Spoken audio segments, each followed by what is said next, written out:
مولانا ابوالکلام آزاد، مہاتما گاندھی،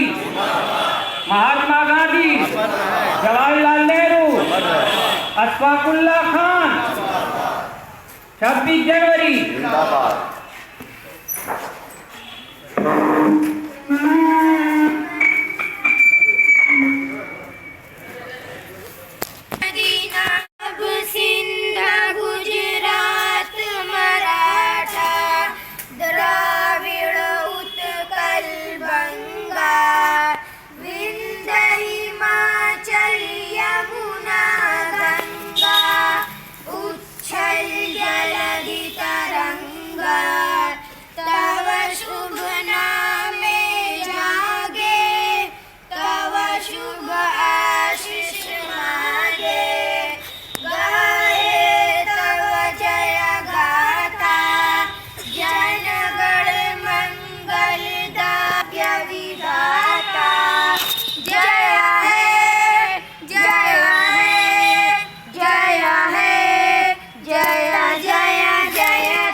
ہندوستان ہمارا سارے جہاں سے اچھا، ہم بلبلیں ہیں اس کی یہ گلستان ہمارا سارے جہاں سے اچھا، ہندوستان ہمارا سارے جہاں سے اچھا۔ غربت میں ہوں اگر ہم رہتا ہے دل وطن میں، غربت میں ہوں اگر ہم رہتا ہے دل وطن میں، سمجھو وہی ہمیں بھی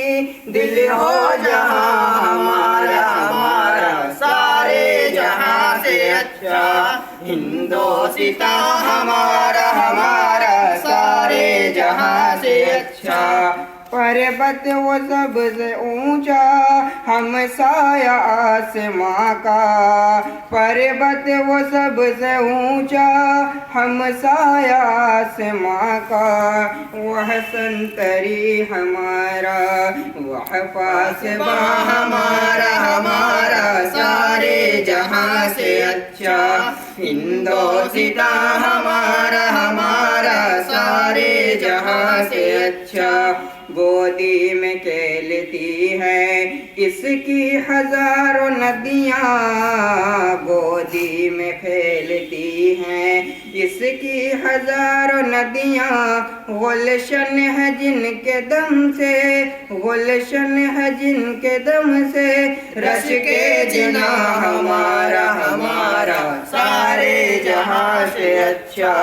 ہندوستان ہمارا سارے جہاں سے اچھا۔ اے عابرود گنگا وہ دن ہے یاد تجھ کو، اے عابرود گنگا وہ دن ہے یاد تجھ کو، اترا تیرے کنارے جب کارواں ہمارا سارے جہاں سے اچھا، ہندوستان ہمارا سارے جہاں سے اچھا۔ مذہب نہیں سکھاتا آپس میں بیر رکھنا، مذہب نہیں سکھاتا آپس میں بیر رکھنا، ہندی ہے ہم وطن ہے ہندوستان ہمارا سارے جہاں سے اچھا، ہندوستان ہمارا۔ جو ہمیں حاصل ہے دنیا کے بہت سے ممالک جمہوریت سے معلوم۔ جمہوریت کا مطلب یہ ہوتا ہے کہ بہت سے لوگ جب کسی بات پر متفق ہوں اور فیصلہ لیا جائے، اگر اس کے برعکس ہے تو وہ ڈکٹیٹر کہا جاتا ہے، جمہوریت نہیں ہوتی۔ اور جمہوریت کسی بھی ملک کی ترقی کے لیے، کسی بھی مشن میں کامیابی کے لیے مشورہ ضروری ہے۔ حضور پاک صلی اللہ علیہ وسلم نے فرمایا کہ آپس میں مشورہ کر لیا کرو، اس کی روشنی میں اگر دیکھا جائے تو جمہوریت اس وقت کی نہیں بلکہ اس وقت سے لے کے آج تک اور جب تک دنیا رہے گی جمہوریت ایک ضروری چیز ہے، اور اللہ کا فضل ہے کہ ہمارے ملک میں ہے اور ابھی تک اس پر رواں دواں ہیں۔ کہیں کہیں سے کسی خرابی کی اگر خبر آتی ہے تو اس پر بہت دھیان دینے کی ضرورت نہیں ہے۔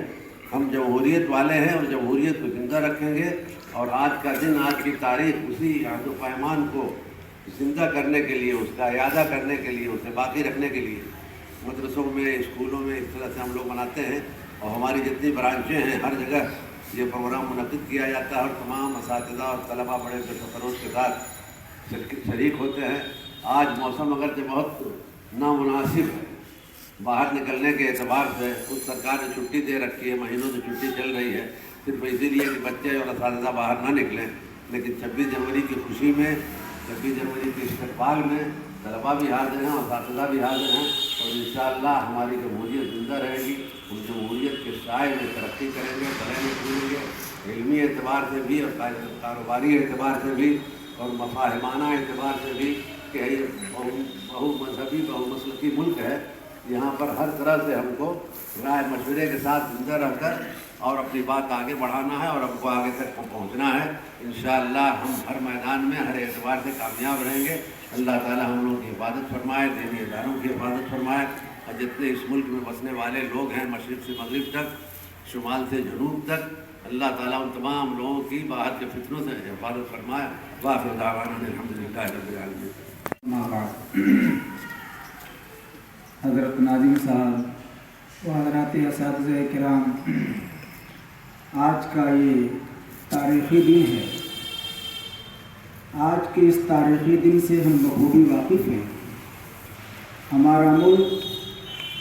جمہوری قرار پایا 26 جنوری سن 1950 کو۔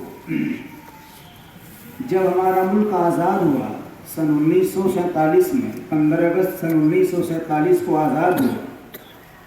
اس کے بعد آئین اور دستور بنانے کا کام شروع ہوا۔ ڈاکٹر بھیم راؤ امبیڈکر کی سربراہی میں 7 رکنی کمیٹی تشکیل دی گئی، اور 2 سال 11 ماہ 18 دن میں دستور اور آئین تیار ہوا، اور 24 جنوری 1950 کو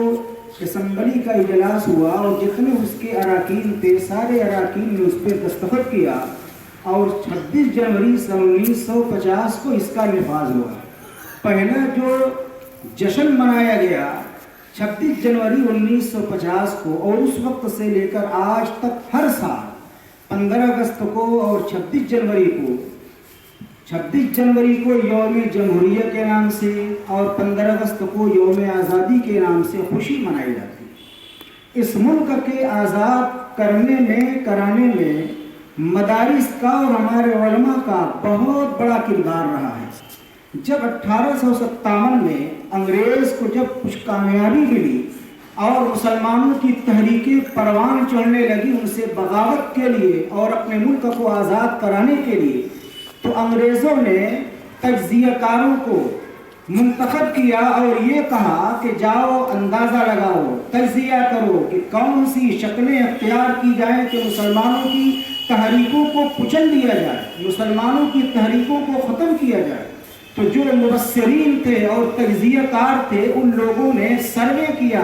اور جا کر کے انگریز سربراہوں سے کہا کہ 3 چیز کو اگر اختیار کر لیا جائے تو ان کی تحریکیں ختم ہو جائیں گی۔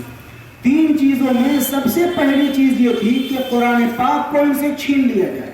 اور دوسرے یہ کہ علماء کو ختم کیا جائے، اور تیسرے یہ کہ انگریزی تعلیم اس انداز سے دی جائے کہ ان کو اسی رنگ میں رنگ دیا جائے۔ چنانچہ انگریزوں نے یہی کیا کہ قرآن پاک کے لاکھوں نسخوں کو اکٹھا کیا اور اسے ہلاک کیا، یعنی اسے ختم کیا، ضائع کیا، برباد کیا، اور علماء کو کتنا زیادہ پھانسی کے پھندوں پر لٹکایا گیا ہم سب تاریخ کے اوراق سے واقف ہیں۔ علماء کرام کو کتنی زیادہ پھانسیاں دی گئی، کتاب میں لکھا ہوا ہے کہ دہلی سے لے کر پشاور تک کوئی ایسا درخت نہیں تھا جس پر علماء کی لاش نہ لٹکتی ہو۔ ایک بادشاہی مسجد، ایک بہت مشہور مسجد ہے، اس